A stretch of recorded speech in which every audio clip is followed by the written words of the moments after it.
Well, greetings, imagination connoisseurs. Once again, it is I, your Duke of Dope Discourse, your master of fun and wonder, your viceroy of verisimilitude, your sommelier of cinema, and of course, as we all know, well, your Archbishop of Banterbury and the existential Mr. Rogers. Thank you, Zevius from Twitter, sending this in. I never get tired of this graphic. I love the fact that I'm a little thinner in this graphic, too, so isn't that great? Once again, imagination connoisseurs and members of this, the Post-Geek Singularity, I am Robert Meyer Burnett, coming at you from the Robservatory, Robcasting at you on this day, on this Monday. This is episode number 413. My God, 413 episodes of this show, and I'm still here. Amazing. Rapidly careening towards episode 500, which I can't even believe I dare say it, because I just finished episode 400, and that was actually quite a lot of work. I don't even know what I'm going to do for my 500th episode, and I don't have to think about it for a number of episodes. But, you know what? I woke up today in a fairly optimistic mood. That's right, ladies and gentlemen, in an optimistic mood today. With everything going on, it's my birthday week, so one more twirl around the sun. That's worth being optimistic about. I have my favorite lady next to me.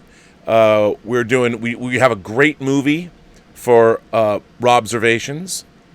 What is it? Robservations presents Elizaviews whining about movies. If you're not in on this show, you got to jump in tonight, because tonight's going to be a good episode. We have the Wachowskis' 1996 breakout first feature, Bound.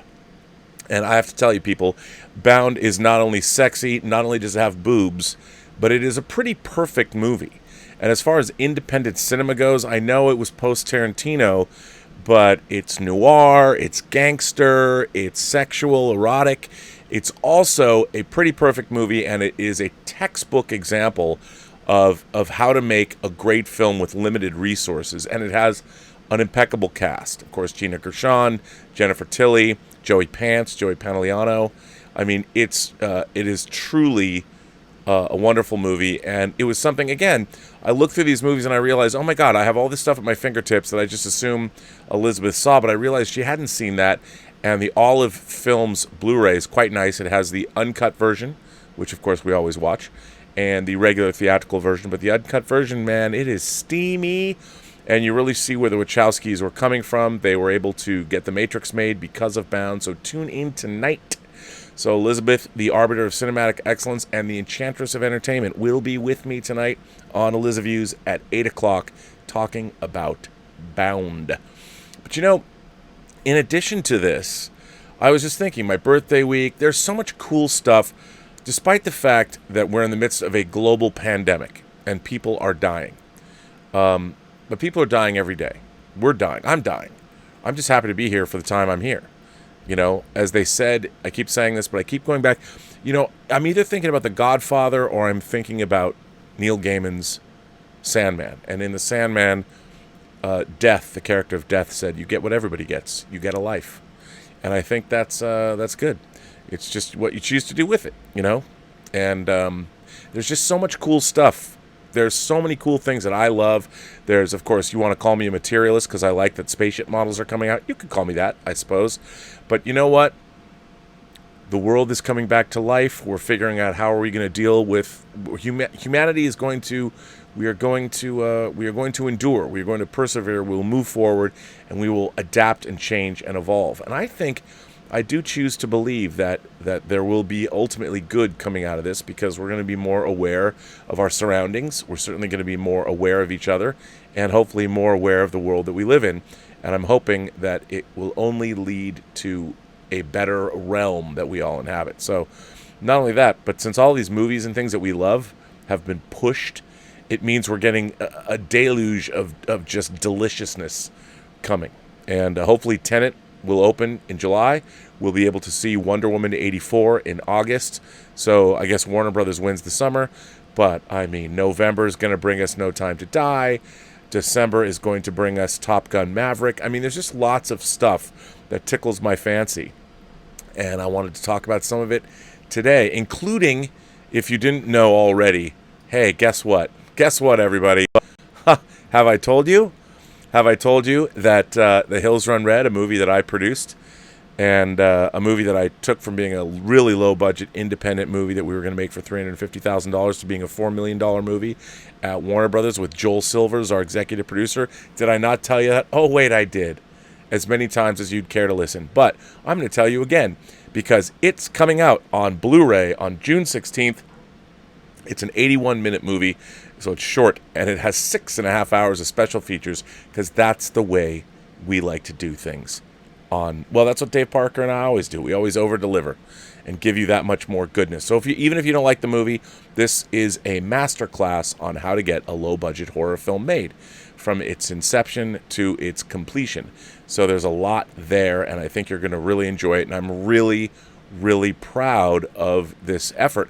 And I want to thank Cliff McMillan and all the people at Scream Factory and Shout Factory for allowing Dave and I to be incredibly self-indulgent, but also deliver one of their greatest horror Blu-rays ever. And that, my friends, is saying something. I also want to remind everyone that the JBL Bar 9.1 soundbar with Dolby Atmos, the giveaway is still going. There's 4 days left to enter. I'm going to be giving it away on the show on my birthday, Friday, May 15th. I will be giving this away. It is not available for the general public yet.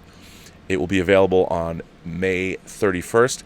This this giveaway was made possible. Well, the bar was made possible by Harman International, which oversees JBL. They're a subsidiary of Samsung.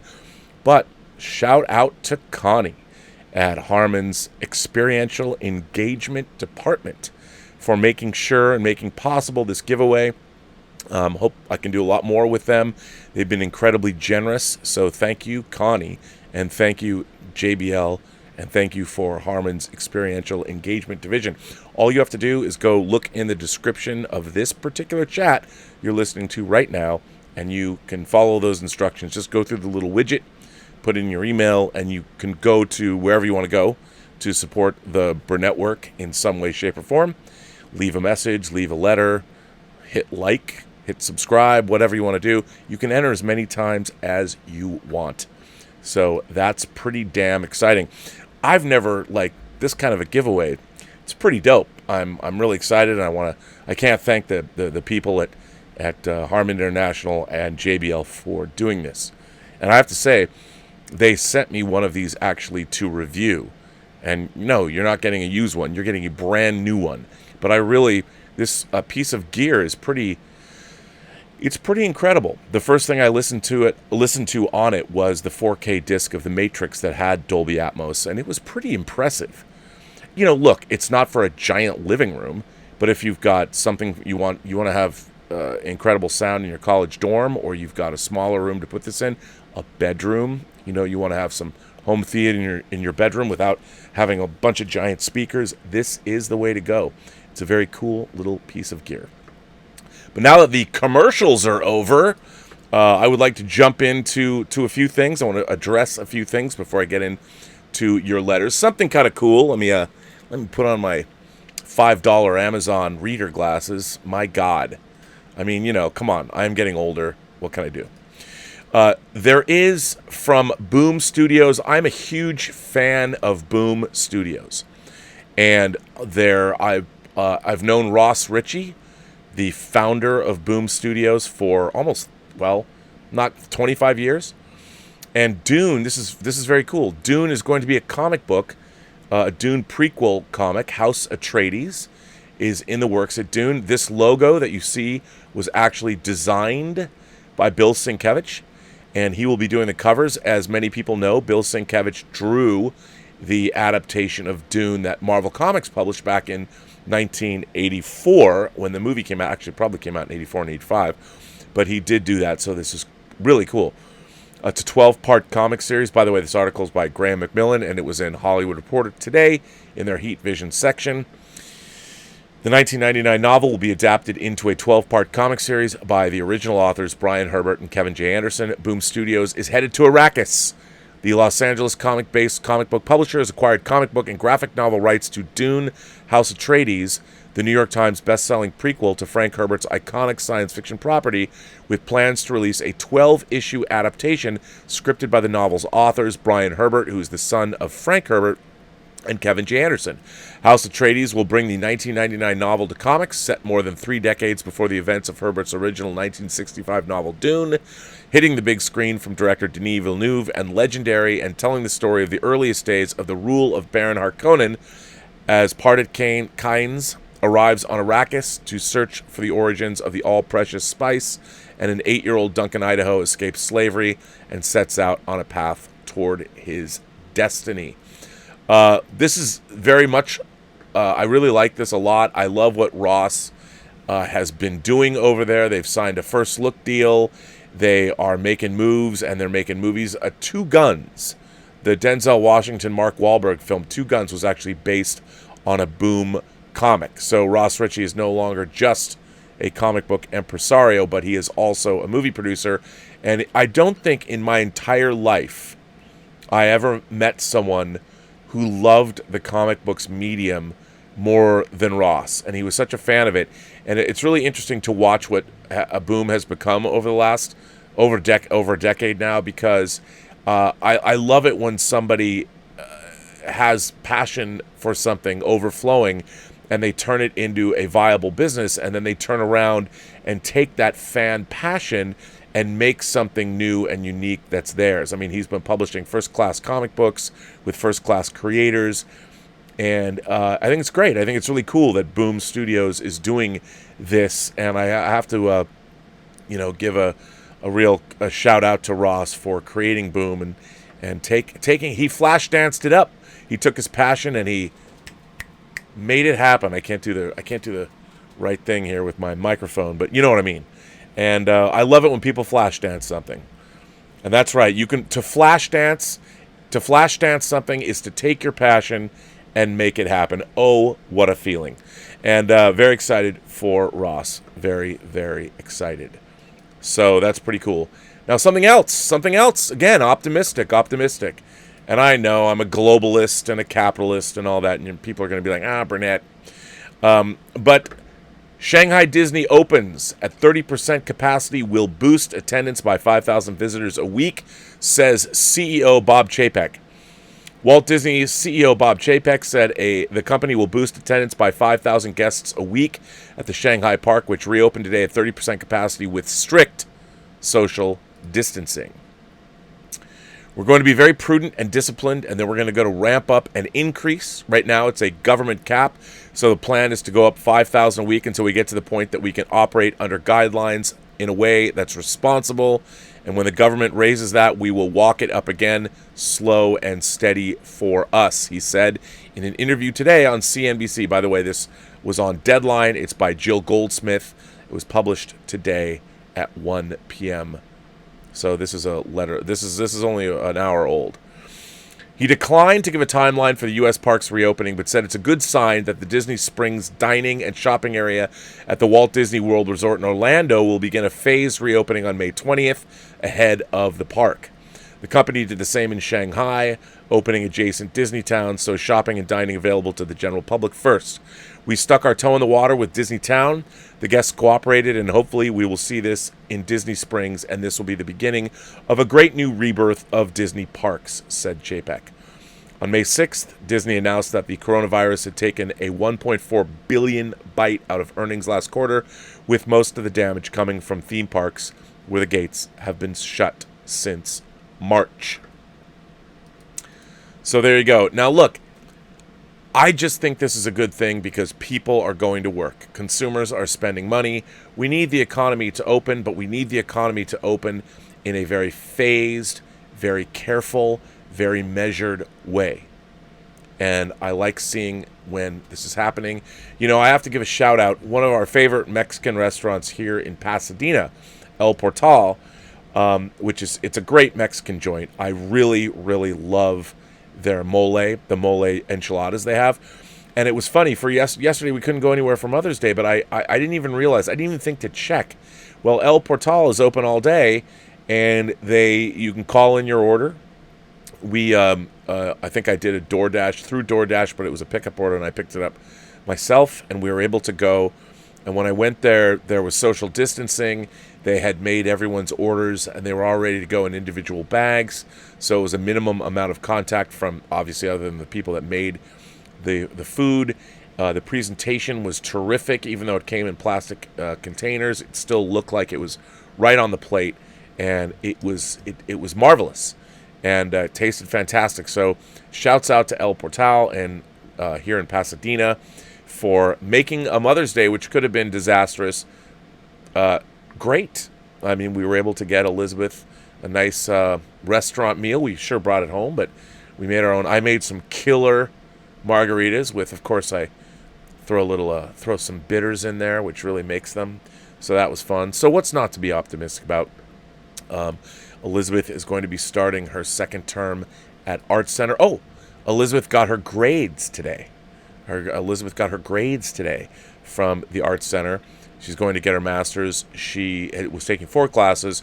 She got 2 A's and 2 A minuses, which is why she's the AAAA ace in my book. So there you go.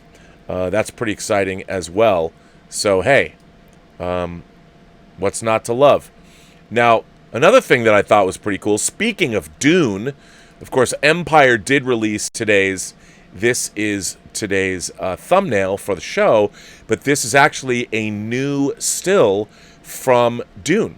And this was released by Empire Magazine, and Empire Magazine, I love Empire Magazine. I've loved Empire Magazine for a long time, and they released this still, and Denis Villeneuve had things to say about it. He says, "This is Paul's first contact with the deep desert, where he's mesmerized by it. He has a strange feeling of being home. There's a lot of action at this specific moment, and it's one of the scenes in the movie that I'm starting to get pretty proud of. The image of Josh Brolin and Timothée Chalamet is teasing some pretty big action from the upcoming Dune movie. Paul Atreides' arrival on Arrakis awakens something from within him, which explains why he would be mesmerized by what he's seeing for the first time. The immediately appealing thing about Paul was the fact that in a story of such detail and scale and world building, the protagonist is on an anti-hero's journey of sorts," Chalamet said recently. He thinks he's going to be sort of a young general studying his father and his leadership of a fighting force before he comes of age, hopefully a decade later or something like that.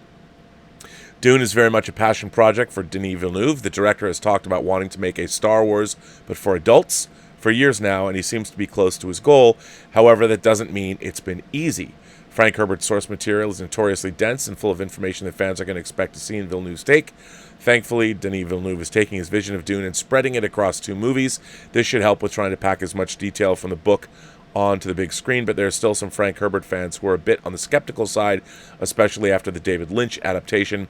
Lynch has already said that he has zero interest in checking out what Villeneuve has done because his experience was just too painful. This comes from Empire Online, and this little article was from MovieWeb, and Kevin Berwick wrote it. This also dropped today. So, I mean, come on, man. How cool is that? Now, for those of you, I keep reading these pieces about how Dune is another, quote, white savior story. For those of you who are familiar with the books, I could say that while you might get that from the first book, it's not a white savior story. As a matter of fact, I would dare say that the Dune saga, at least especially now keep in mind, Frank Herbert only wrote 6 Dune books. He wrote Dune, he wrote Children of Dune, Dune Messiah, God Emperor of Dune, Heretics of Dune, and Chapter House Dune. And then, of course, Brian Herbert and Kevin J. Anderson took on the mantle and wrote a bunch of Dune books after that. But in his 6 books, basically the books talk about how any kind of messianic saviors, messiahs are really no good for anyone in the long run. And it's sort of an anti-messiah story, anti-savior story, really. And, you know, he doesn't say anything about Paul Atreides really being white in the book. So, anyway, a lot of the people that have not read the 6 Dune books by Frank Herbert calling this a white savior story, well, let's just say you're wrong. I can say that without being a dick, because it's just not the case. But anyway, yeah. I'm just very, very excited. Very, very, very excited. I got a few letters. I don't have many letters. I didn't get many letters, I'm sorry to say, in the last couple days, but you guys did me proud. I will say that. But I have a few. Of course, I've got a few. This letter comes from Nathan Ivy, this first letter, and it deals with something near and dear to my heart, which is physical media. And where did it go? It was right here. So I'm going to leave Nathan Ivy to take this away. Hello, Rob, and all of my fellow imagination connoisseurs of this, the Post-Geek Singularity. I hope and trust all is well. I've been watching you since you first appeared on Collider Heroes with the late, great king of the sweaties himself, John Schnepp. I have also been a fan of your work ever since, and I'm thankful and grateful for this wonderful community you've built here on YouTube these last couple of years. Thank you, Rob, and thank you so much to my fellow imagination connoisseurs for being a welcoming and accepting bunch. This letter will be my first letter I've written to you, Rob. I've been dwelling on many topics to write in about, but I just haven't worked up the courage to do so until now. I'm glad you did, sir. First, a little about myself before I get to the point of my letter today. I am a child of the late 80s, early 90s, and I grew up with a deep love for Star Trek. I grew up in a very large family, and I'm the eldest of 10 brothers and sisters. I had a very sheltered childhood. I grew up unaware of many of the pop culture icons and influences, the 80s and 90s, that are remembered today as classics. For example, it wasn't until I was 13 or 14 before I was allowed to see the Star Wars films. A damn travesty in my book. I'll never forget watching these films for the first time on VHS with my parents. However, Star Trek was a part of my entire childhood. Of all the films and television series that I was barred from seeing, Star Trek was not, and it was a constant in our household. I fell in love, mainly thanks in part to my mother, who introduced me to the original series, The Next Generation, the films, and later DS9 and Voyager. My good mother. My first movie theater experience was my grandfather in 1991 to see Star Trek VI, The Undiscovered Country. Wow, that's crazy. That first-time experience in the theater is one I'll never forget. In fact, that experience is one of only a handful I had as a child in a movie theater. All of them were separate from parents who actually never took me or my siblings to the theater as children. That's okay, because you're watching Star Trek at home, so... I remember all of the films I watched as a child in the theaters, thanks in part to my grandfather. I was able to see about a dozen films in theaters. However, there were many films and TV series I missed out on as a child, whether in a theater or on home video. It wouldn't be until my mid-teens to late teens and early adulthood until I started making up for lost time. After I moved away from my parents at 17, I began my journey exploring all I'd missed out on in film and television. I made it a goal to see at least one film in theaters every other weekend. It's a goal I continue even to this day. Well, let's hope not until this day, because those theaters are shut, sir. No, I know, but I think it's cool. As I've gotten older, I've actually increased my theater visits to once a week, sometimes even twice a week. Opening night, premiere night of a new film is something I thoroughly enjoy. I've made it a point in my life to pass on my love for film and the theater-going experience to my children. My 3 boys are still young, and I have a couple of years now until they enter the dreaded teenage years. They don't have to be dreaded. They don't have to be dreaded. But for now, they love going to the theater with me. They're always going to love going to the theater with you. Don't let them tell you otherwise. The fact that the theaters have been closed and our family cannot attend screenings at our local theater has really been hard for me. 20-plus years have gone by, and I've never been away from the theater this long before. Me neither. It's hard, Rob. I absolutely miss going to the theater, and I can't wait for things to return to normal. I hate this. I really hate this. It's like I'm having withdrawals. Laugh out loud. There is one detail that I left out from my abridged childhood story above. It brings me to the main point more or less.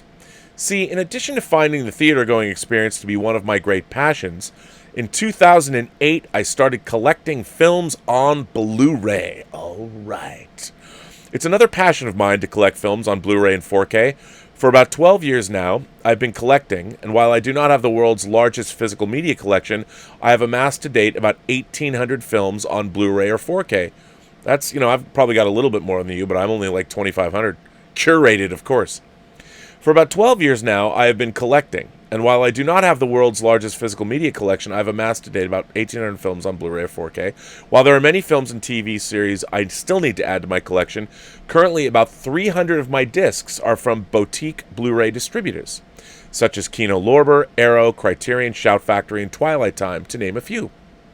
I love these boutique distributors. Have I mentioned to you, sir, about how from Scream and Shout Factory, The Hills Run Red is coming out? Sorry, I'll stop doing that. I love these boutique distributors, but found out today that one of them will be closing down permanently. I received an email today from Twilight Time saying they would be closing down by the end of June 2020. Rob, as a fan of physical media as I am, I know this news will bum you out as much as it bums me out. I have many of Twilight Time's limited 3,000 copies per title Blu-ray pressings in my collection. I do too. Approximately 75 Twilight Time films are in my collection, and I cannot tell you how disappointing it was for me to read that they will be closing down. They gave us a service for years and released films on Blu-ray that more than likely would have never seen an HD release if it wasn't for Twilight Time. I agree. As I am someone who spent much of his childhood sheltered from the films of years past and spent much of my adult life collecting films in HD to be able to experience them for the first time in the best possible viewing option available, I'm truly heartbroken to see Twilight Time close its doors. After all, there is no comparison to HD physical media and the offerings from streaming services. I will be the very last holdout to switch to an only streaming library. Oh no, I'll be right there with you, brother. And I might never fully switch. I've thought about it a lot, and I think I'll always continue to buy physical media until the day it's shut down completely, if that day ever comes. I'm skeptical of that day ever coming, actually. But the news about Twilight Time just makes it seem closer than I'd like. I live about 30 to 45 miles from the downtown Dallas, Texas area, and I pay for the highest internet package available. There's obviously no comparison to the picture quality of a Blu-ray or 4K disc and that of a streaming service, not to mention the audio quality, which I do need to upgrade sometime soon. But the picture quality is really where I can see a difference. There is no comparison to physical media. None, period. Take care all, and remember, buy physical media and support the boutique Blu-ray distributors, or they'll be gone before we know it. What are your thoughts about the news on Twilight Time? About Twilight Time. P.S. It took 6 months, but I was able to secure a Blu-ray copy of The Death of Superman Lives What Happened before John's store, Schnepp Zone, stopped taking orders. It's a little piece of John's work that I'll keep in my collection forever, and a great documentary at that too. A few weeks ago, when you talked about people downloading their film for free and telling John about it, I almost wrote in. Anyway, take care, Rob. Peace. Thank you, Nathan Ivey. Well, Nathan, what a great letter. Thank you for writing in for the first time. I feel privileged, and I appreciate that you did so. Remember, write in about anything. I'd be curious to, how are you? One of my favorite things on the internet had been reading Drew McWeeney's articles, Nerd 2.0, when he was taking us through the journey of showing his two sons movies for the very first time. I love hearing stories about that, and how people choose to sort of bring in their kids to the geek sphere, so to speak. I really do love all that. I think it's great. Omar94 sends in a letter and says, "Hi, Rob. Previous letters had me making recommendations for movies I really like and think are underappreciated to you, your moderators, and viewers. I wanted to continue that with 4 movies I've picked out, so here goes. My first recommendation is a Disney 2D animated movie released in 2001 called Atlantis: The Lost Empire. I liked it. I even have a special thanks on the special edition. It's very different from previous Disney movies, as there are no musical numbers in it. It has more mature and serious storyline. Longtime Disney producer Don Hahn produced it, and it was directed by Gary Truesdale and Kirk Wise, the directors of Beauty and the Beast and The Hunchback of Notre Dame. Michael J. Fox does the voice of the movie's protagonist, Milo Thatch. Leonard Nimoy does the voice of the King of Atlantis, Kashakim Nadah. My second recommendation is a 1944 film noir directed by Fritz Lang, director of M and Metropolis, starring Edward G. Robinson, called The Woman in the Window. It was interesting for me to see this movie where Robinson was the good guy, as prior to seeing it, I was so used to seeing him as the bad guy. My third recommendation is another film noir with Robinson, but as the bad guy, not the star. This is the 1948 film directed by John Huston called Key Largo, an absolute classic, I know, starring real-life couple Humphrey Bogart and Lauren Bacall. This was one of 4 movies where the two of them starred together in. My final recommendation is another film noir with Bogart and Bacall called Dark Passage from 1947. The other 2 movies they starred in were The Big Sleep and To Have and Have Not. Dark Passage also has an appearance from Agnes Moorehead, who played Endora on the TV show Bewitched. Those are my recommendations: Atlantis the Lost Empire, The Woman in the Window, and Key Largo and Dark Passage. Thanks, and live long and prosper. All of those, I wholeheartedly agree with all of those. So, yes, sir, those are in. I'm all about that, sir. I'm all about that, 100%. So that's exciting. That's actually it's very exciting. So yeah, I'm down with that. Good ones. And now let's see. I've got a. Let's see. What do I got here? This one is from Christopher McCulloch, and this is. Christopher McCulloch says, Mr. Burnett, the point made about the details of Star Trek science being nitpicked to the detriment of the story being told is usually a valid one. If you're not willing to meet a story halfway on some things, there really isn't a point in taking part in it, and whether or not you do so is usually a function of how well the story is being told. While there are places, even in Star Trek, where you have to take for granted the use of magic technology, Focon transporting from a snub fighter to another system, remember that, is a tall order for people expecting Star Trek to be its usual science-conscious self. I would posit that something as equally ridiculous, such as slingshotting around the sun to travel back in time, is as equally fraught, but because of how well the story is told and the characters treating people didn't stop engaging with the story. I don't know how Star Trek IV was received by the hardcore audience, but I know my dad, who has never read sci-fi softer than Arthur C. Clarke, always rolled his eyes at the time warp part. Let me stop you right there, sir. The light speed breakaway factor was actually introduced in the original series, in the episode Assignment Earth. I mean, it happened earlier. It happened in Tomorrow is Yesterday, when, because of a black hole, the Enterprise accidentally found itself whipped through time and space, and they recreated that effect so it happened twice, really, in the original series. And I don't have a problem with that. Like, just so you know where I'm coming from, if you want to use the idea of gravity and warp fields to somehow be able to slingshot yourself through space and time, I'll buy into that. I'll buy into that, because gravity and the power of a star, the gravitational field of a star, and using warp technology, that doesn't seem like too much of a magical leap to me. Considering, especially within the Star Trek universe, we've seen various things happen when ships are traveling at warp speed that, I mean, obviously that's physics I don't understand, but warp technology coupled with gravitational fields, I'm down with that. Anyway, so tell your dad he should believe.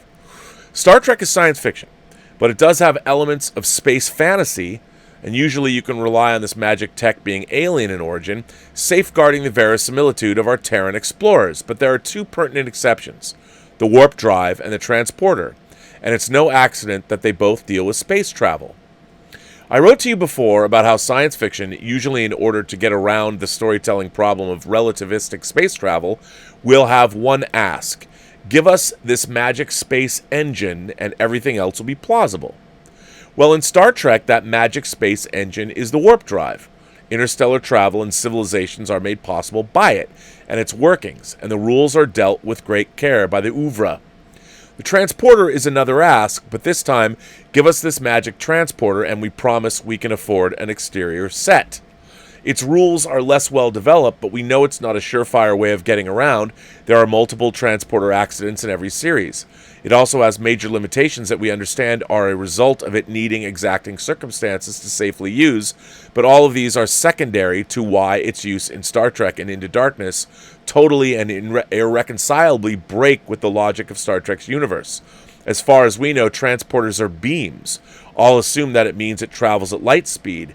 How long would it take Khan to beam from Earth to Kronos? For that matter, transwarp beaming, treat the universe as moving, Scotty says. Okay, but like Zeno's arrow, if the Enterprise is warping away, you're never going to be able to catch up with it. You have to give exceptions to any story to work, but nitpicking apart the unexplained details of a movie will either reveal how involved you are or how lazy it is, and this is just lazy. That said, I look forward to the scientists that will step forward to make some sound reasons for this to be possible. Christopher, like putting too much air into a balloon. Well, look, we can debate this until the cows come home. It's one of my favorite things to debate. Science fiction fans, genre fans, movie fans are always, like, one of my favorite debates I even saw on Facebook today, is that if Raiders of the Lost Ark, if that movie never happened, if Indiana Jones never went after the Ark of the Covenant, the conclusion of that movie would have been exactly the same. Indiana Jones affected nothing.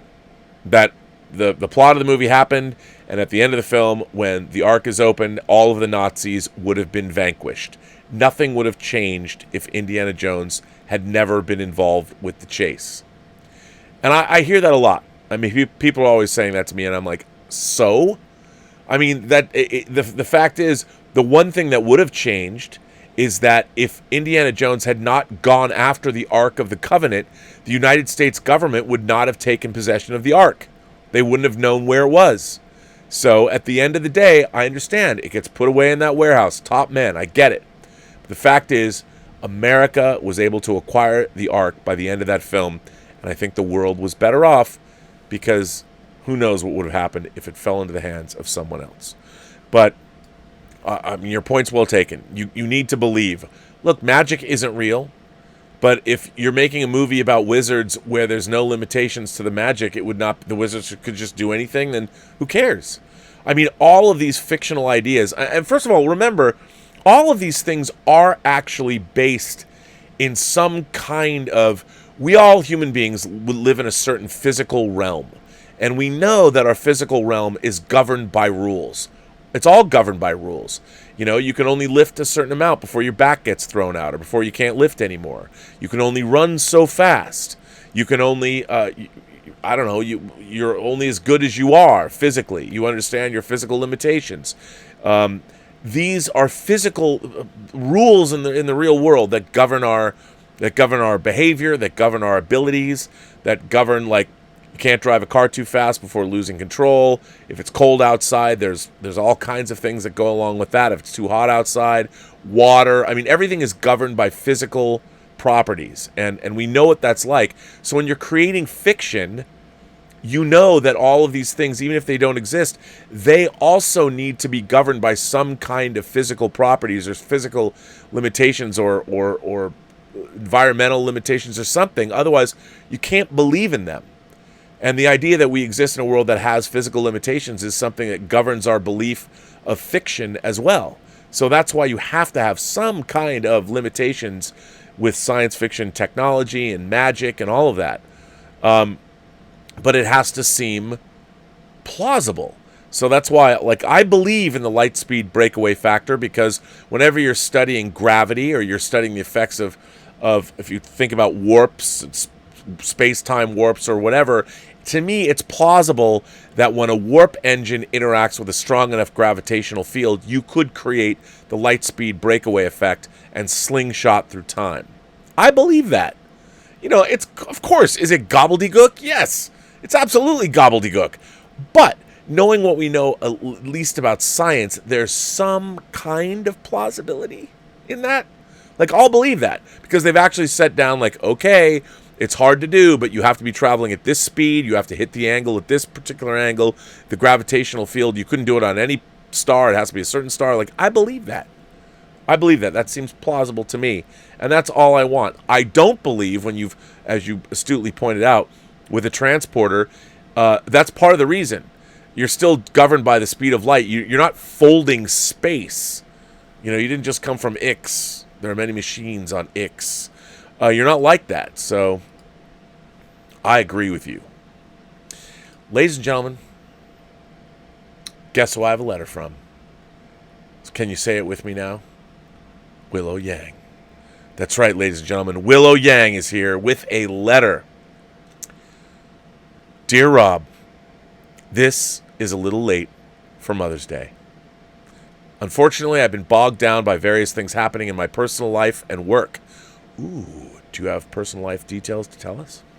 However, late is probably better than never, and I thought I should still write a letter sharing my relationship with my mom, with an emphasis on the impact that she's had on the development of my interests in fantasy and writing. My mom is, by far, the closest person to me in my life. If I were to be fully honest, I don't really have the strongest relationship with my dad. It does make me feel guilty to say this because I know that he loves me very much, and I do believe he has done his best as a parent. He just wasn't around all that much. Most of his time was consumed by his work. Right around the time I was born, my parents made a venture into the stock market and ended up about $30,000 in debt, US. The sum might not appear that massive nowadays, but back then in China, where the wages were around 2,000 won, which is about $350 USD a month, it represented an almost insurmountable amount of money to my family. With no way of paying off the debt working in China, my dad ended up going to Japan and taking up a job there for several years, whilst my mom stayed behind with her siblings in Shanghai and raised me. When we immigrated to Canada, my dad spent about 2 years attending school to learn English, and then went to work. My mom stayed at home and taught me English. I had to read books, and I had to write an essay or a story every day. I hated doing it at the time, when all I really wanted to do was play games and watch Pokemon. But it was because of her that I was able to pick up English so quickly, and it was because of her that I really developed my love for reading and writing. My relationship with my mom over my love for fantasy is complicated and oftentimes highly contentious. She was a somewhat stereotypical tiger mom for most of my life, as a child and teenager. Initially, reading was encouraged because I needed to improve my English skills. Some of the books I can recall reading were Roald Dahl stories, the Boxcar Children series, the Ramona series, and the Polk Street School series. A classmate turned me on to the Redwall books in grade 4, and it wasn't long before I developed a love for fantasy. I loved the Silverwing series. Firewing was probably the only book besides Old Yeller that had me bawling. I read the first 4 Guardians of Ga'Hoole books, but didn't particularly enjoy them. I tried reading Lord of the Rings in grade 6 after getting my mind blown away by the movies. Unfortunately, I just didn't have the skills at the time to comprehend and appreciate them. I found them to be too dense and dreary. In high school, I, like so many others my age, became a fan of Harry Potter. I loved the Aragon series, in spite of the fact that the first book was a blatant ripoff of A New Hope. I liked the Hunger Games. Of course, I didn't care for Twilight, and all the rabid hoopla surrounding the franchise really got onto my nerves, but I'd already written letters about that, and I won't go into it again. Writing was initially also encouraged. When I was still in elementary school, my teachers have often lauded me for the stories that I'd written, and I always received good grades for them. This pleased my parents. They were so delighted by my rapid grasp of the English language that they would share my works with relatives and friends and boast about how I'd even surpassed the native speakers in my class. That all changed, however, in high school when I was no longer writing stories for homework. I'd started writing for enjoyment. I realized that I wanted to be a novelist in grade 7, a dream that I still hold to this day. But of course, there isn't any money to be made in fantasizing and writing.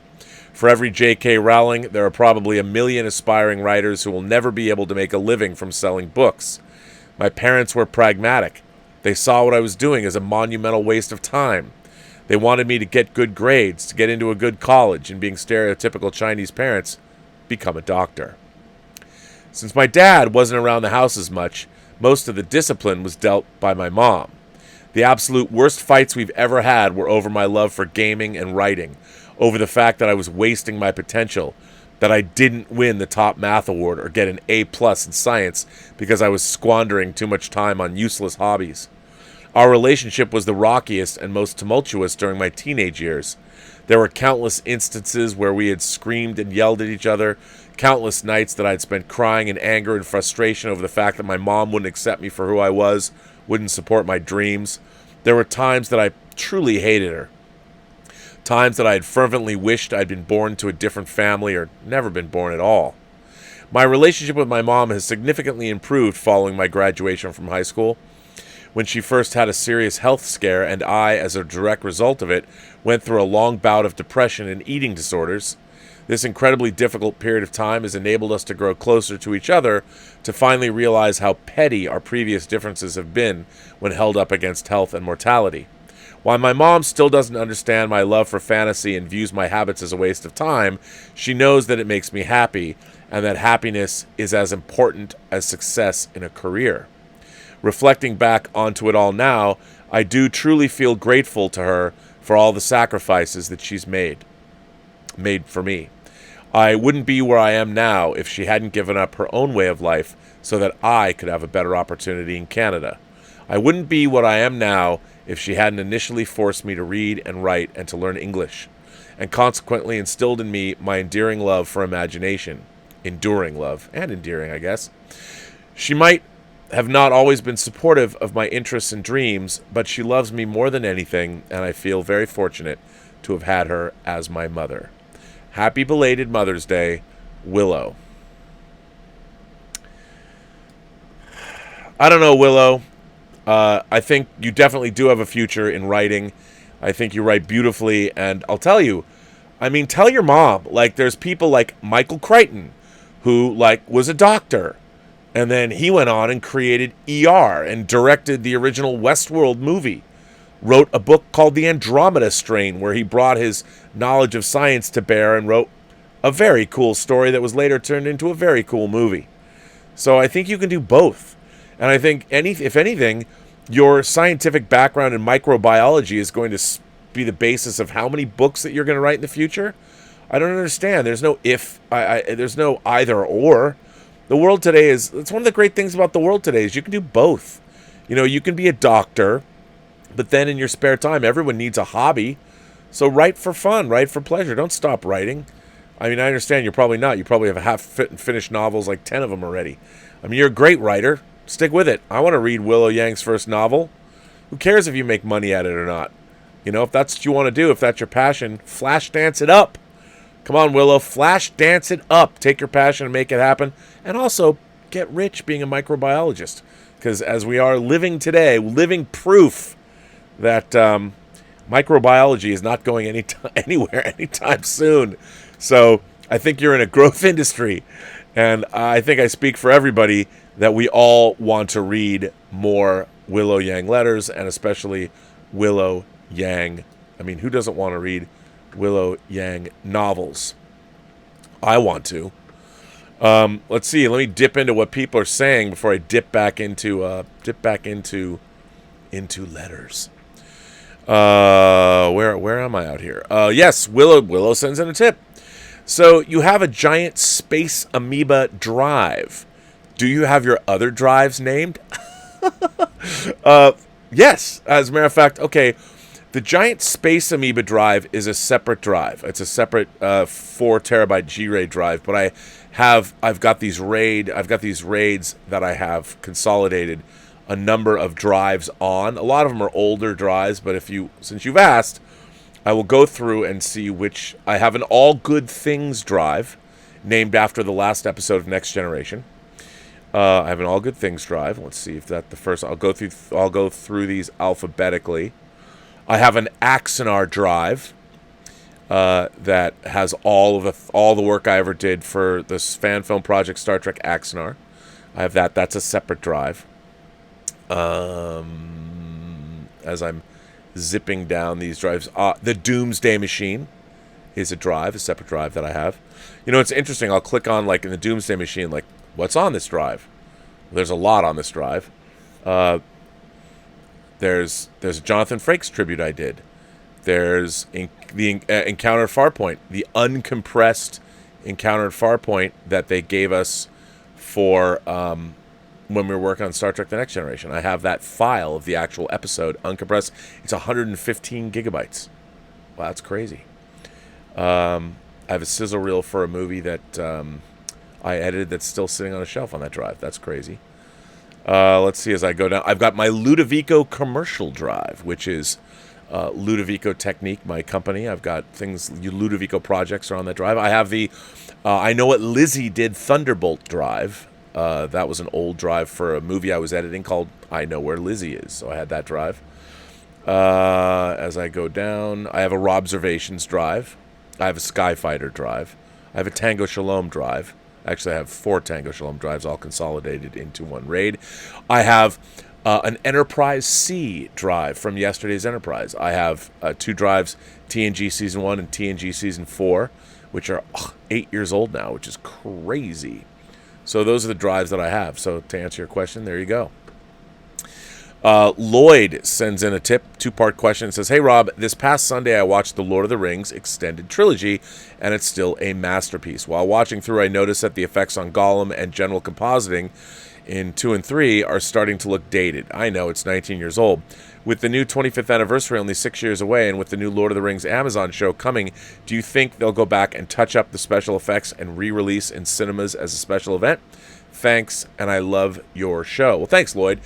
You know, I can probably, knowing what I know, guarantee that they're going. I know that they're working on 4K versions of Lord of the Rings, and I am sure that they have gone in and probably cleaned up some of that effects work. I mean, one of the things that I learned, although I didn't edit the piece, I did the majority of the interviews with everybody involved in the creation of Gollum. Other than I didn't interview Andy Serkis because Michael Pellerin, my boss, interviewed Andy, but I pretty much interviewed, I think, everybody else involved in the creation of Gollum, and they were creating there was things. My favorite thing that they created was they created a program for what they called subsurface scattering, and I've talked about this before, but you know, our skin is not solid, it's translucent. I mean, if you hold it up to the light, or you can see inside, you can see multi layers of your skin. You can see that you have veins and there's things inside your skin. So one of the problems they had when they were creating CG characters like Gollum was they had to take into account that. And how do you create subsurface scattering? How do you, I mean, it's an algorithm, but they had to figure out how to do that. And they were the first people doing it. I mean, there were other things that they've created now. I remember, like on Superman Returns, one of the things that they were most proud of was creating new algorithms for water, because there's ocean stuff that went on in Superman Returns, and they didn't have that. They hadn't written those algorithms, or they hadn't written that program to create realistic. Oh, now we take it for granted. You know, you watch Rise of Skywalker, and when the giant waves are crashing and they're fighting with their lightsabers, it's like looks totally real. But there used to be a time when it didn't. I mean, remember Perfect Storm? That things have advanced. So I wouldn't be surprised if they went in and changed things around. Not change them. I shouldn't say change them around, but you know, remaster. Just call it a remaster. I could see that happening. Absolutely. Space King Luna sends in a super chat and says, "Hey Rob, have you tried the Zevia that John talks about? I just restocked myself with 48 cans of the stuff. They're great." Yes, you know, I have tried Zevia. I like Zevia. It's good. It's just not it's not bad. I like it very much, but it wouldn't be my preference, but it tastes good. It's just not something that I would drink all the time. But yes, but I you know, whenever I was at John's house, I just drank water because I didn't want to take his Zevia. He would give it to me. Like, John is actually a very nice person. He's also a host. There's 2 kinds of people in the world. There are guests and there are hosts. And I think when you go to John's house, he's definitely in host mode. He's like, "Can I get you something?" So, and like when we go out or something, he would pick up the tab. He's definitely a host. So he would let me drink his Zevia, but I would feel bad drinking it because I know how much it means to him. He'd probably give me his last can of Zevia. He would inside, he'd be like, "God damn it, I got no more Zevia." But he'd give it to me. Stubble McShave sends in a tip and says, "I'd like to see Hamlet set in the Star Wars world. It would be set in the Jedi Council in another era. Murdered King would be the leader of the council and could appear as a Force ghost. A few characters could be aliens or a female without affecting the story." Dude, that is a great idea. I mean, look at, you know, Kurosawa did Ron. He was always adapting, or Shakespeare was always being adapted in some interesting way. I think Hamlet in the Star Wars universe would be dope. That'd be great. I love that idea. I think that's a great idea.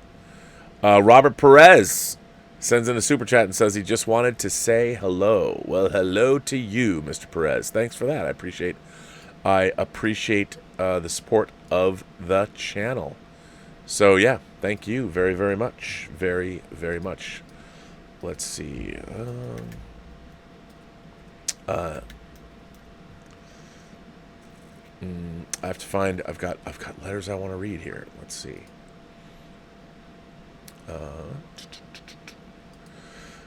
For some reason, I can't get to them for the moment. I can't. I just don't see them. And let's see. I already read that.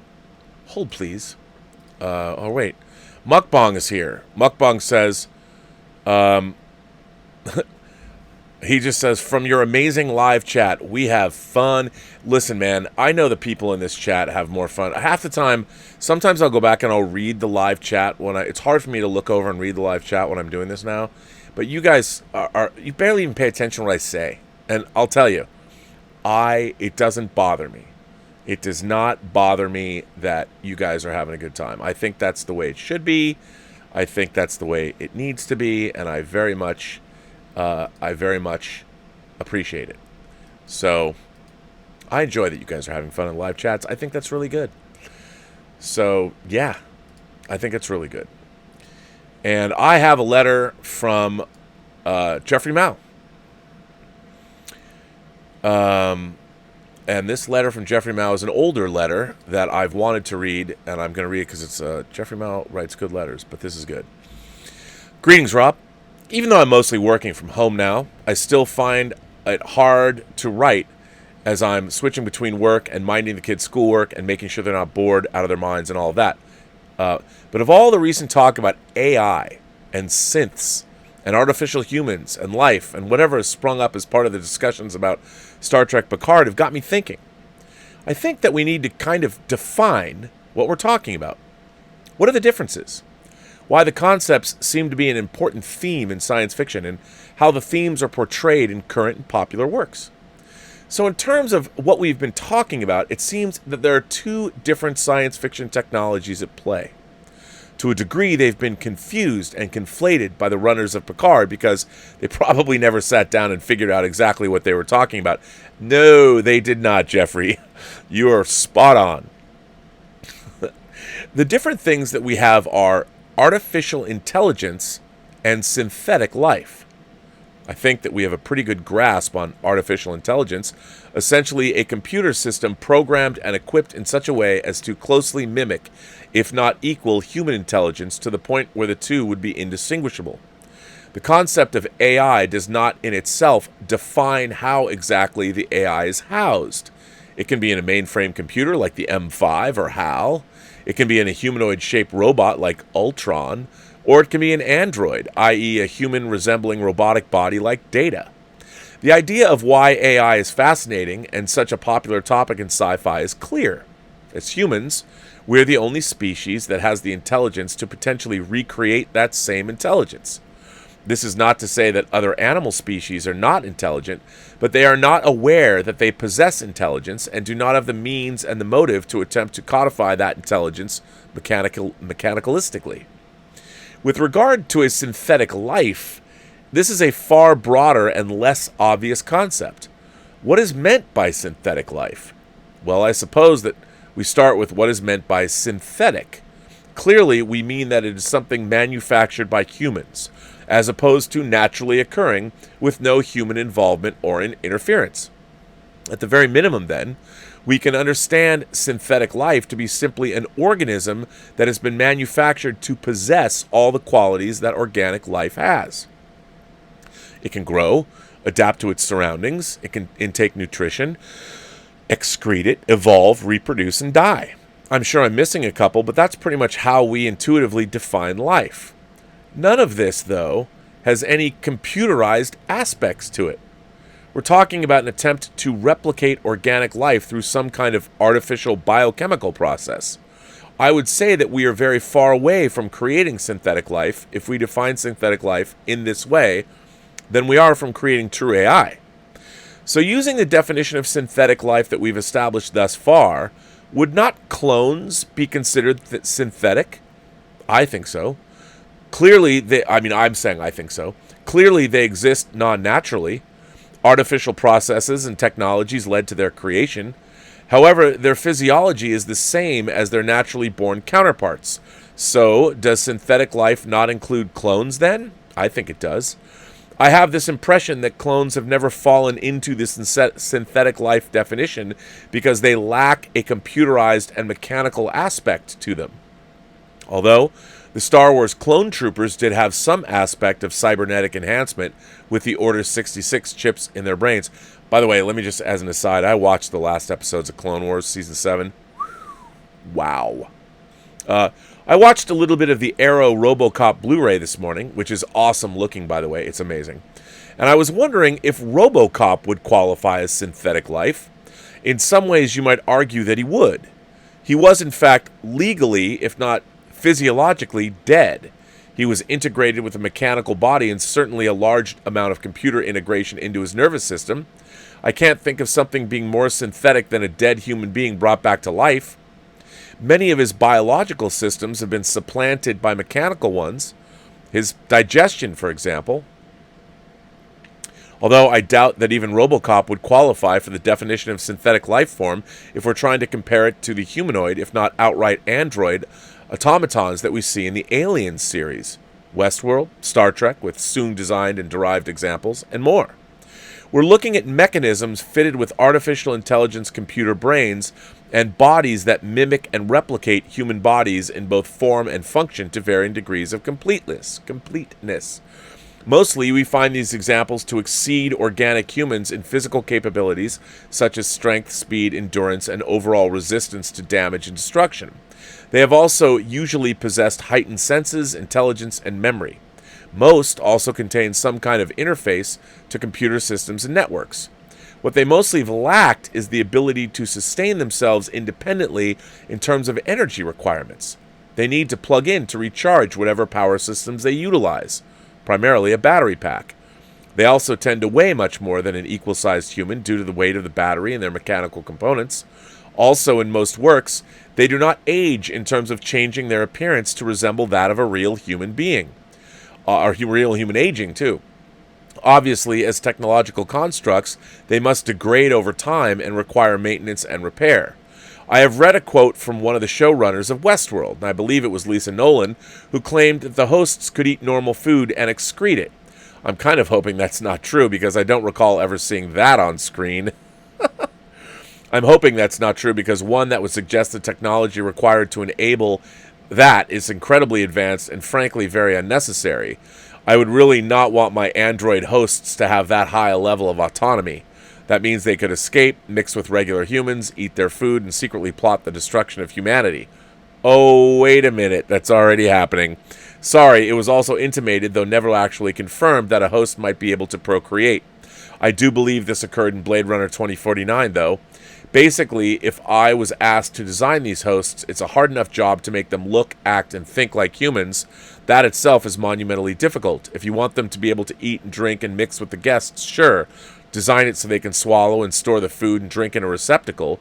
Since you're supposedly pulling them in every night to repair and recharge, you might as well empty the receptacle at the same time. There would be no need to discharge them so they could pass an autopsy.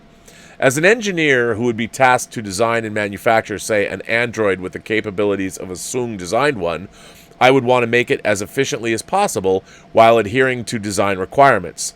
Within the fictional world, I understand that the need to make the android look near human, if not completely mimicking a human, was to allow it to interact with humans far more easily and comfortably. Outside the world, obviously, we're doing that because we use human actors and we want to minimize the makeup and or effects needed. But if this were the real world and I wanted to create an android, would I really want to make it look exactly anthropomorphic? Why give it only 2 legs and 2 arms, for example?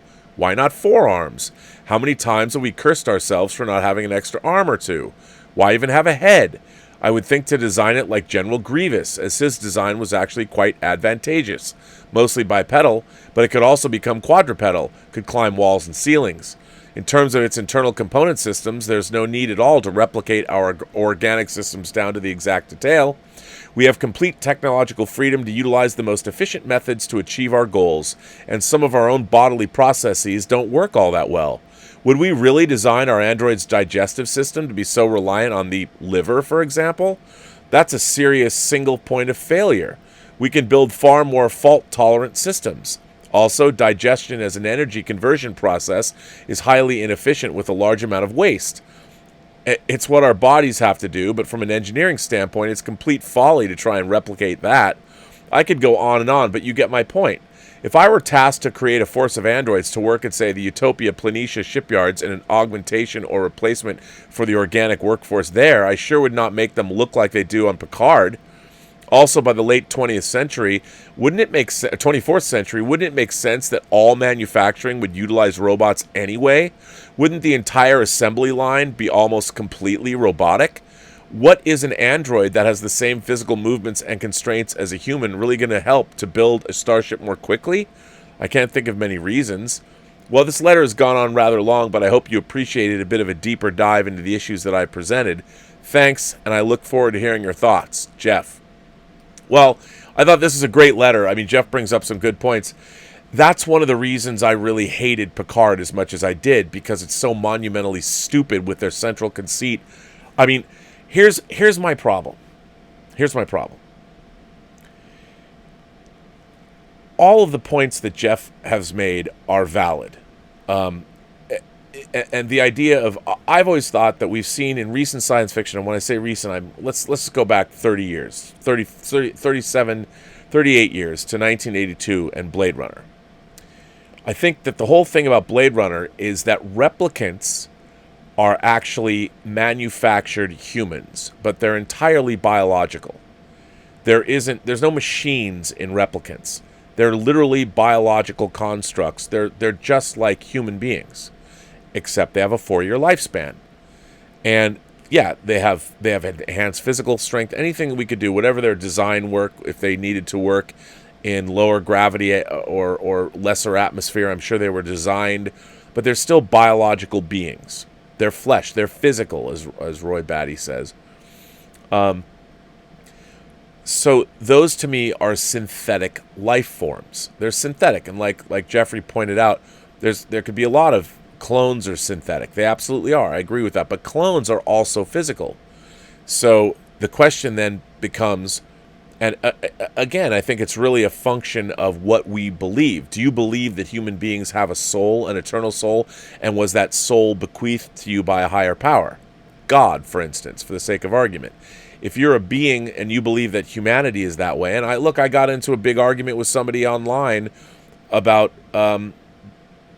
pro-choice or pro-life, and they were referring to abortion as the death of an infant, and I would say, if something hasn't been born, how can it really be alive? Now that's an argument I don't want to choose to get into here, and as an adoptee myself, I have I've got thoughts on that issue. But if you're creating a replicant, like in Blade Runner, and you've basically manufactured a human that is all flesh and blood, and that human comes to life, does that human have a soul? I'm sure that there was a whole moral and ethical quandary about all of that. And the whole point of Blade Runner is that even though they're given memories to deal with being alive, if you've had memories implanted into your mind, whether they're true or not, they're real to you. That's what you're going by. They're in your brain. You can't get rid of them. It's not like if you have fake memories, like, I have memories of playing, say, Uncharted, the video game Uncharted. When I first got it, when it first came out, the first week it came out, that Saturday, it was the first video game I ever played through all the way from beginning to end. I had the experience of playing Uncharted, and this is true, I think, of movies and great video games and books and all the stories that we tell ourselves. To a certain extent, we have put ourselves mentally through those stories. Like, I had an experience playing Uncharted. Now, it wasn't real. Books aren't real. But there is an experience that is created. When you read a great book that you love, you get caught up in those characters. You get caught up in the narrative. It happened. Now, it's not it doesn't happen in the real world, but it's certainly, you've engaged your mind to have an experience. That's why I've never found reading novels or watching great movies or great television or comic books, playing video games, anytime you've experienced a story that you've been caught up in, is that story, is it less valid because it's not real? I don't think so. I think if your mind is engaged and you go through a story, you however that story is delivered, the story still means something to you. It still becomes a part of your memory. You think about what happened to that character. Like, when anybody tells me a story about what happened to them or what happened to a friend of theirs, like, you're never going to believe what happened to a friend of mine. That story really did happen to a friend of theirs, but in telling the story once removed, there's a narrative thrust to it that I can then believe in, and I can start thinking about it. It gets incorporated into my personality, and I'll have an opinion about what happened in that story. So it becomes incorporated into your life. So it's somehow it's real to you in some way, shape, or form, even though it might not. So if you're a replicant, if you're if you're a synthetic life form, just because you've been created and manufactured, if you're self-aware, if you're past the singularity and you're either AI or you're a replicant, whether you have fake memories or not, you still have an experience of the world around you, and you're here. You're going to have thoughts about that. So I think, like you said, they don't know the difference. I think what Star Trek Picard is saying, and what I think is so rudimentary, especially after you've seen movies like Her with deal with sentient operating systems or whatever, when they're talking about synthetic life, in their minds, in their rudimentary minds who are writing the show, that there's no subtlety at all, it's machines that have been built by flesh and blood beings that at some point revolted against their flesh and blood beings because they became self-aware and they realized that they were enslaved or whatever. And then they decided to destroy all organic life, which in a way, that makes no sense. It makes no sense at all to me. But in a rudimentary scientific way where you're working on a scale of 1 to 10, this is science fiction that only goes up to 2 or 3 at best. And this idea of there's evil machine monsters that want to wipe out humanity. I mean, that's the easiest. It's easy to understand. It's easy to set up. And look, in Terminator, you've got hunter-killer flying machines. You've got tanks. But there's nothing more effective than those chrome endoskeletons, which also make no sense at all. But the endoskeletons, when they're wrapped in a flesh body, they become Terminators. You can send them through time. They can infiltrate the base and all that. But like you're saying, Jeff, it doesn't make any sense. None of it makes any real sense. And I don't think... I had a problem in Battlestar Galactica. You know, you have the Centurions that were created by man, and then somehow the Centurions became self-aware or whatever. They're replicating and they're doing experiments, and then they finally got to the point where they had made essentially replicants. They had made physical flesh and blood replicants. And by the way, early on in Galactica, you saw glowing spines, right? Which are, I guess, mechanical because there's lights in there. But then as the show moved along, a human being could procreate with a Cylon. So where does that leave us? And again, they never really, it's weird. They never really figured that out. And I think that that has been a problem in science fiction. It certainly has been a problem. Like when we saw androids in Star Trek, like in What Are Little Girls Made Of, an early episode from the first season, they were making those android bodies so you could be immortal. Obviously, an android body, you could just swap out parts or you could fix it, whereas an organic body is always going to wear out. But Dr. Corby and with the old ones, technology, they could make android bodies. And we saw the mud androids. You know, they were machines, anthropomorphized machines. And as we went along, we saw more and more of that. But I think this idea that machines would suddenly just turn and revolt on human beings or want to destroy mankind is kind of a dumb idea. I mean, because that's all it is it's just another evil monster. And everyone knows that the evil monsters, the best evil monsters, are not evil. You know, Frankenstein's monster is not evil. He didn't ask to be brought into this world. He's trying to make sense of it when he, throws a little girl into the lake. He didn't mean to kill her. He just didn't know any better. So to me, that there's this evil AI synth race. I mean, and by the way, I do believe that our ultimate fate, if mankind survives, is going to end up being, we're all going to become digital creatures. We're all going to be machines. We'll leave organic life behind, or maybe it will happen. I mean, I think that's the ultimate evolution of where we're at, because ultimately our physical bodies they don't work very long. You know, you have a finite life. If I knew Dr. Corby, I would totally download my consciousness into an android body, and I would love to live thousands of years. Can you imagine? How great would that be? Living thousands of years and seeing history and living through all that time. It'd be great. I'd love that. But anyway, I don't even know what I'm saying. I'm just rambling. Movie Pop sends in a super chat and says, have you seen Devs? Best sci-fi in decades. Yes, Movie Pop. I've been talking about Devs on this show a lot. I loved Devs a lot. You know, I thought the 7th episode was mind-blowing when they were watching themselves. I thought it was going to go to a place. It ended, it was great, but it wasn't as great as I wanted it to be. I thought the ending was a little... It kind of let me down. Kind of. But I still really liked it. I mean, it was very heady stuff. And like all great science fiction, very thought-provoking. And I thought it was really, really, really well done. Big Cat 518 sends in a super chat and says, hi, Rob, have you ever been to the Star Trek original series set tour in Ticonderoga, New York? Yes, I have. I know James. I've been there. I've actually shot a fan film on those sets, and they are amazing. The original series set tour that James Cawley put together, you know, the first time that I ever went there, you know, it's like an old supermarket or an old Five and Dime. It's an old store. And when I go in, you go through the door, and the first thing you see is they've built the bridge, but it's open. And when I walked in the first time, all the lights were on. And there's like, you're in this old store, you go through these glass doors, and it was so wild. Now, I worked on the Star Trek experience where we had the original series, the Next Generation bridge, and it was pretty amazing. When you stepped on that bridge, I mean, for somebody who loves Star Trek, it was very transportive, and it was very strange and delightful.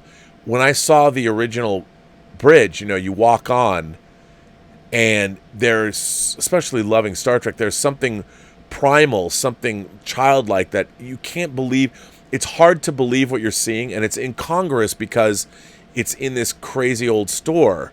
And then as you get closer to it, when you finally walk in and you it's all surrounding you, it's crazy. I mean, if you love Star Trek, it's just you just want to sit there and stand, like, you can't believe it's real. I loved it. I love going there. Mukbang says, please talk more about the Clone Wars. I haven't seen the last 4 episodes, but I hear they're important. Bruh, you know what? The less you know, the better. Just go in. It's an Ahsoka story. If you love Ahsoka, you're going to love it. What I loved about it was, first of all, it is very, very, very closely connected to the Revenge of the Sith movie. I mean, it's going on concurrently. It's amazing. I loved it. You know, I thought it was great. Stubble McShave sends in a tip and says, which movie would you rather be forced to see, Veronica or Cats? And which of them will you feature on Whining About Movies? You know what? I used to see Glenn Danzig a lot at Comic-Con. I don't really see him anymore. Like, we would go to events and be at the same place. And I respect Glenn Danzig. And I watched some of Veronica. I've watched scenes from it. And I just, you know, I don't mean to disparage someone, but, and you can't call him a talentless hack. I wouldn't even call him a hack. The guy just, there are people that just will never understand how a movie is made. Maybe you could learn, But the problem with Veronica, it's so inept on every single level. It's like the movie you'd make when you were 10 years old and first got a camera. It's just, and it obviously there's something going on there. It just made me, it was hard to watch. So at least Cats, I know, was made by an Oscar caliber filmmaker, and it was based on a musical that's one of the most beloved musicals of all time. I can't get behind Veronica. It's really, it's hard, it's painful to watch. Whereas I think I could actually probably derive some enjoyment from Cats, if that makes any sense. But yeah, man, oh, so bad. Mukbang wants to know, what is the movie for tonight's show?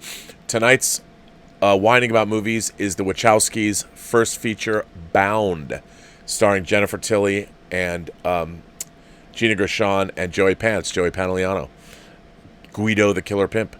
And so that's our movie. It's a great film. I think Bound is a perfect example of incredible independent filmmaking. It's also, I think, a pretty perfect movie. Really, really good. And I can't wait to talk about it. So that's what it is. And we will be back, by the way. Whining About Movies will air at, of course, 8 o'clock tonight. And we will talk about it. And, yeah. So, absolutely. Good stuff, Maynard. And let's see, what do we have here? I'm looking for a...